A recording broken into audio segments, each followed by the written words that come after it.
Hi everyone, just Devine here with Devine D-Zine, and I thought today we'd talk about stamping setups. So a lot of people have a problem with bounce and double images or getting a good impression in their blank, and today we'll talk about some of the reasons that we have that problem and how we can remedy that. So what you have here in front of you is a stamping stand, and I had this stamping stand made by my wife when I first started stamping because I did not have a good workbench or a good table to stamp on. And so it's just a piece of 4x4 with some strapping on both sides, and then some nice hardwood. This is oak up top here, and this is pressure treated wood down here. And what I do, don't mind my feet, is I put my feet here on the stand so that I hold my stand rail still, and my bench block goes up here. And then I am free to take all this stuff off of here and stamp right on top of my stamping stand. When you stamp with your hammer, you want the force of your stamp to be driven straight down into your blank, through your bench block, and down into the wood, going straight down to the floor. That's how you're going to get the best impression.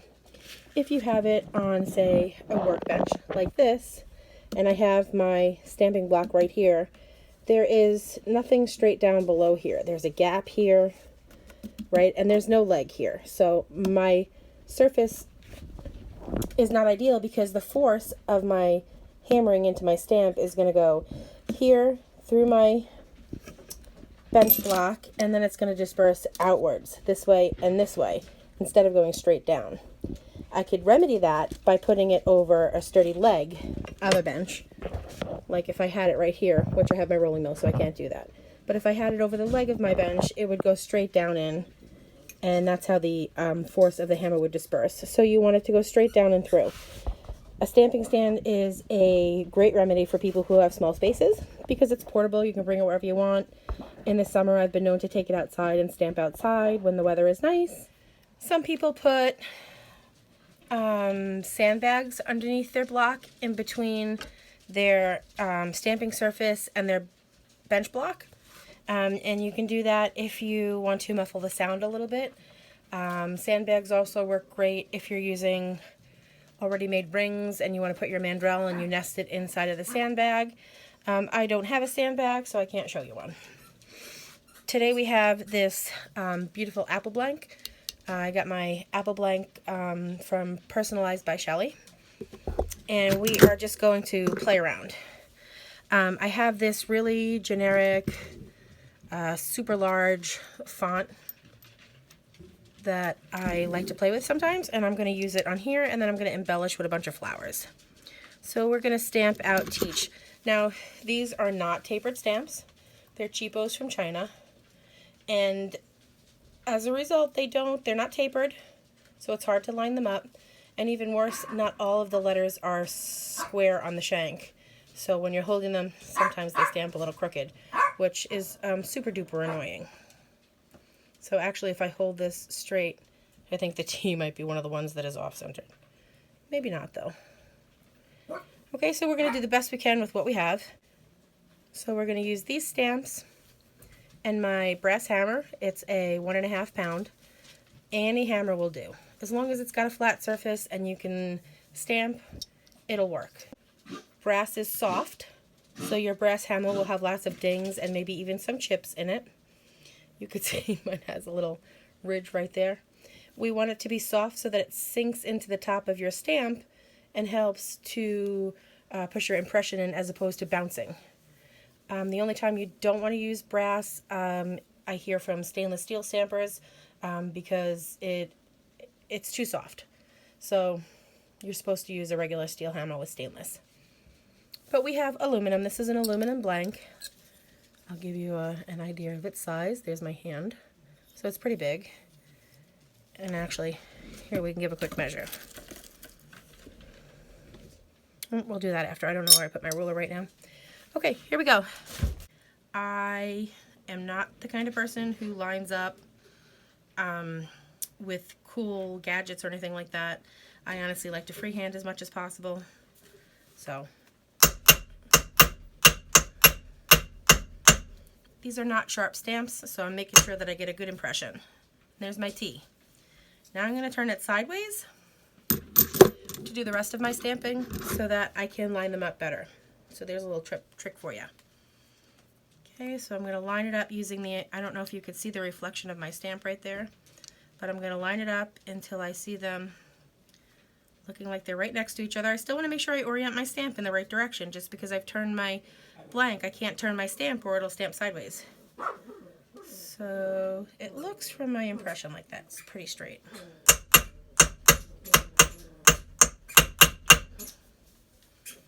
Okay, not too bad. A little bit off, but not bad. And now when I get my A, I want to make sure that I orient that to the T, because this one's a little high up. I don't want to keep going higher and higher. So I'm going to line it up right about there. Again, these are really super hard to line up because they're not tapered. But also, I didn't pay the price of tapered stamps for these. So, all right, there's my C.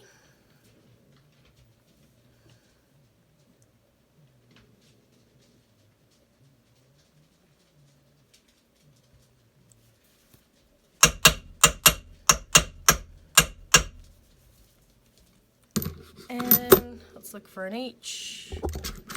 Here we go. Oh, I remember this H kind of bothers me because it is a little bit off-center.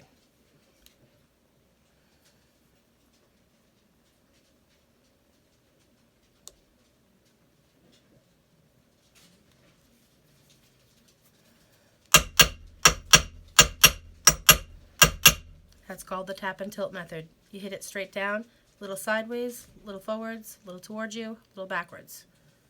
Okay? And as you can see, even with all that whacking, my H did not come out very nice. So I'm going to seat my stamp again. Make sure it's in there. Hold it a little towards me because that's the side that didn't stamp well. Give it a good whack. Yeah, you know, like I said, they're not really great stamps, so they're not going to stamp fabulously. And let's see how that looks for you. There we go. So there's our teach. We're not centered, but we are pretty even. And we're not going to worry about that because we're decorating it anyway.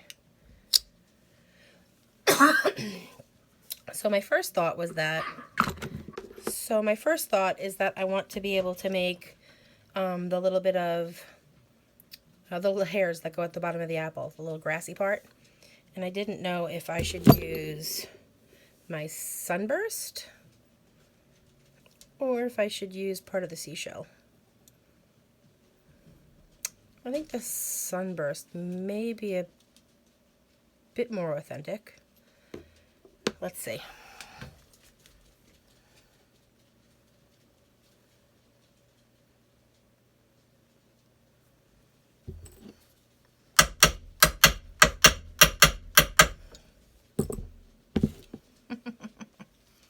See that? All right, and now we need to do the stem and the leaf. So I've got just a little bit of a little parentheses stamp. Can you see that? And I've got a little heart. You see that one? Don't mind my fingers. And then I've got a lightning bolt stamp. You see that one? All right. So my first thought was that I wanted to cap off the little stem right there with my parentheses stamp. And I don't actually want to take the whole thing off. And because this is a, you know, just a point there, I want to make sure that I don't actually stamp too hard. Because anytime you have a letter with a straight bar by itself, like a T, an L, or an I, you want to go a little bit softer on how you stamp them. Not so much on a big blank like this, but on smaller, thinner, maybe bar blanks or bracelet blanks, because that spot, if you try to bend it there at all, would snap and break. So that's something to think about. Now I'm going to take, I had an idea to do little hearts to make the vein in the leaf. Let's see how that comes out.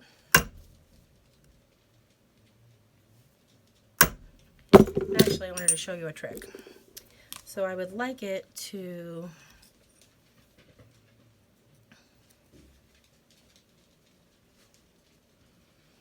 go something like that. And now that I have the Sharpie line, I can just follow it with my stamp. And that gives me a guide. This is a super sharp stamp. I really only need one tap.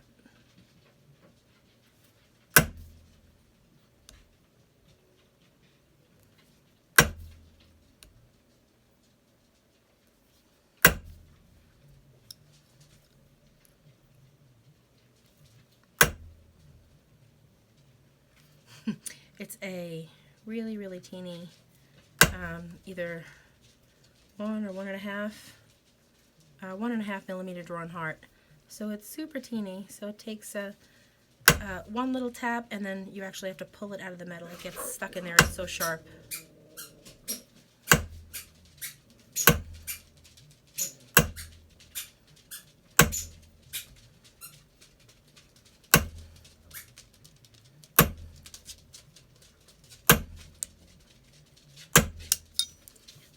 Now that I've got my vein right there, I'm going to draw little lightning bolt spines coming off the side of it.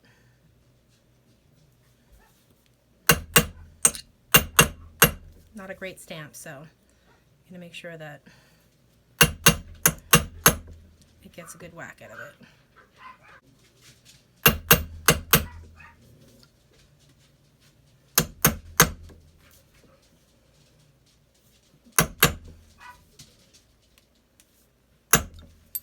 Okay, so we've got our vein and we've got our other mini veins coming off of it. We have our word teach, and now let's see what we could play with. We'll take a stem and line it up with the tip of our T.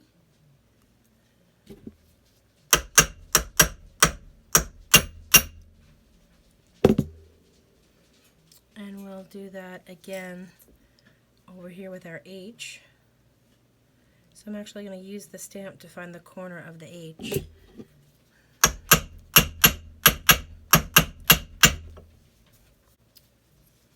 We'll add some vines down here.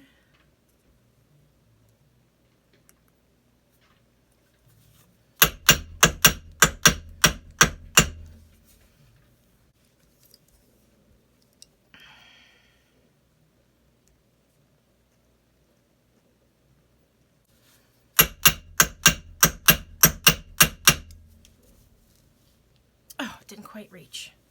But that's okay, because I could leave it, or I could not. There. Now we meet. Oh, look at that. I wanted to use the dandelion, but didn't know where. And now I know exactly where. I'm going to center the puffy head right under here on the stem to make sure I get it all. And then I'm going to make sure that my stem gets on there. I'm going to hold it, check it on the other side. Looks good.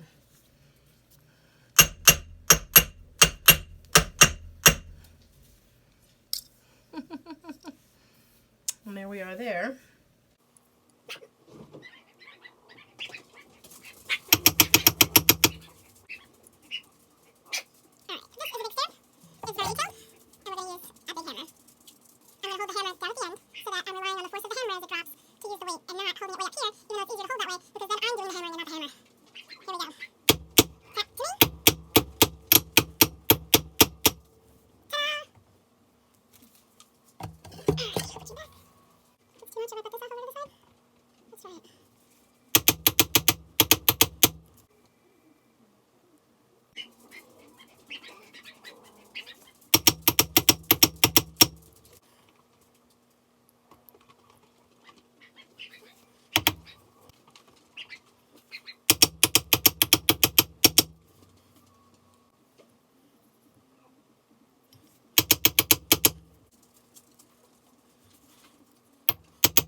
know, maybe she's done.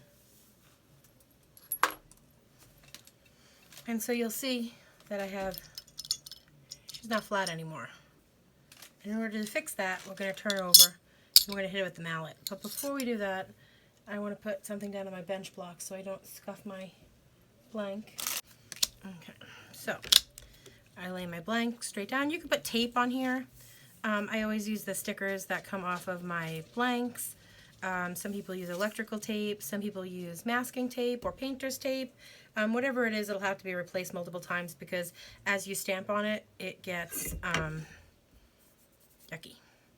And so I just, every once in a while I go and I just peel it off. And you put new stuff on. See? Simple as that. And in the meanwhile, while I'm lazy and I'm waiting to do that, I flip it over. So I don't want to tape my whole block up right now, so I'm just going to take this this is a shiny paper. It's protective. It'll protect my blank as I hit it with my mallet. I have two mallets. I have one that's all beaten up and shoddy, and that I use for things like this.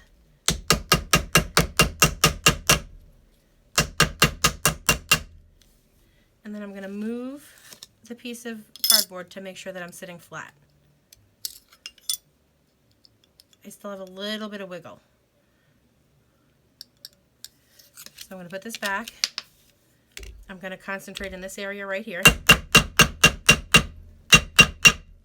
And if I still can't get it flat, which I can't, I'm still hanging up a little bit, I'm just going to go to the edge of my block and gently tap that down.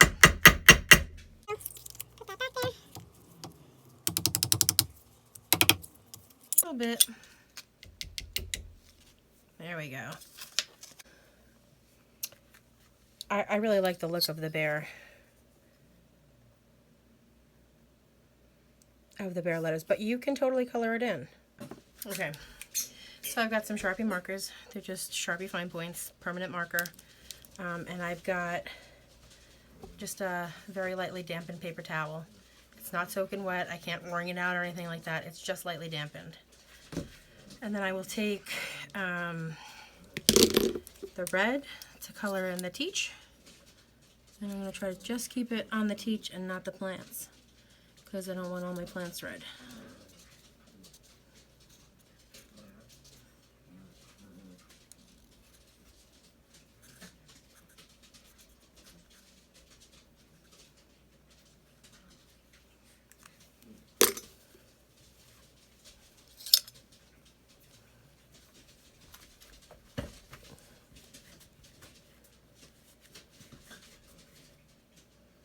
See it? Okay. We'll move on to the next color. I like to do lighter colors before dark because this way when you wipe them off it doesn't get in everything. So we'll color, actually it's the outside of the sunflower that's yellow, right? And the inside of our poppies are yellow.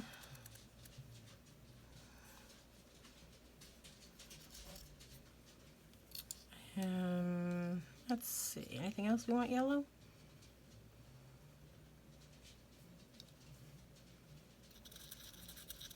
Even though it's supposed to be white, we'll color it in yellow. Okay, I'm going to take my wet cloth again, right over it, to wipe the yellow off. That's outside of the impression. And yellow is hard to see, so I don't know if you can see it, but I can still see it's in the impression. Can you see it in the tips, up in the tips of the sunflower? You can kind of see it right there, huh? Okay, we'll get a color that's brighter now. We'll go with green. We'll fill in all our stems.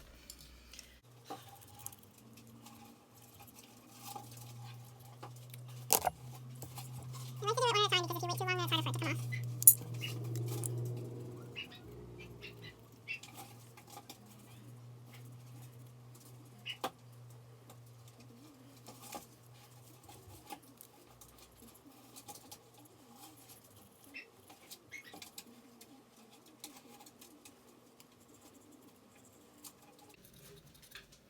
Make sure when you're coloring you're actually getting in your impression and not just the top of the metal. Sometimes I think when people think they're not getting their impression colored in, it's because they're not actually getting marker into the impression.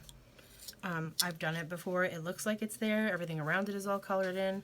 But when you go to look at the actual, get your excess off, there's none in there. Sometimes it's too shallow of an impression. Sometimes it's not. All right, let's see. I like purple thistleheads. Looking to get some kind of mixed color in here. Sometimes I go really in depth. I don't want to go all the way over.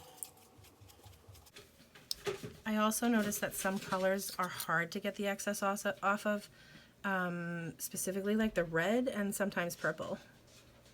See this stuff? Let's see if you can see.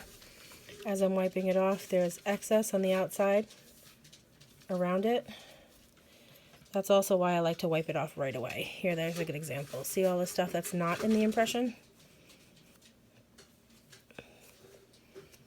The rest that doesn't come off on the outside, though, will come off when you tumble it.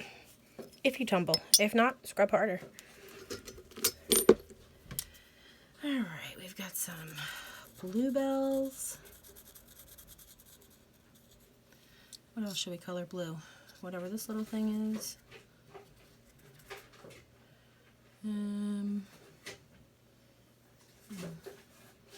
Whatever this is over here. Even though I think it may be a puppy.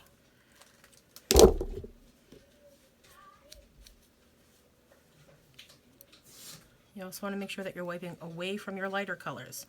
Don't wipe your blue or your red into your yellow, or it won't be yellow no more. And you want to change the spots on the napkins when you're wiping so that you're not wiping one color into another. Not so much a big deal with the darker, but definitely a big deal with the lighter ones. This is a rose. These are poppies. And that's a poppy. And I mean, if you like the look of it colored in and you don't want to take the excess off, I've seen people do that. It's your jewelry, so you know, you do you, boo.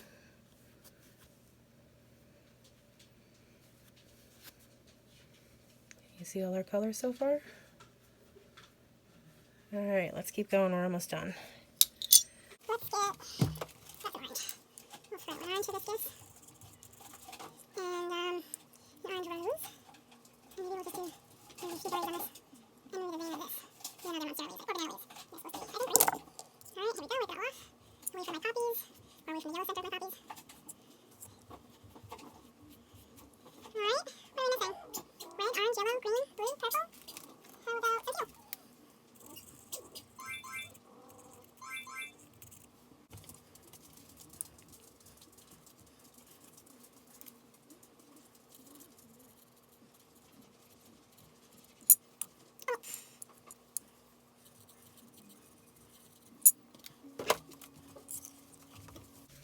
Alright, here's our final wipe.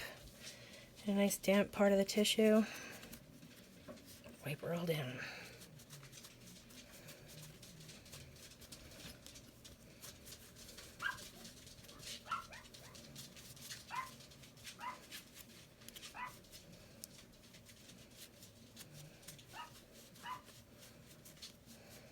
You ready?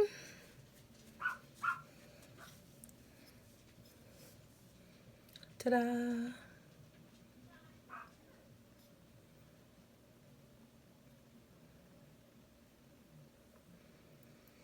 Again, this beautiful apple blank I got from Personalized by Shelly.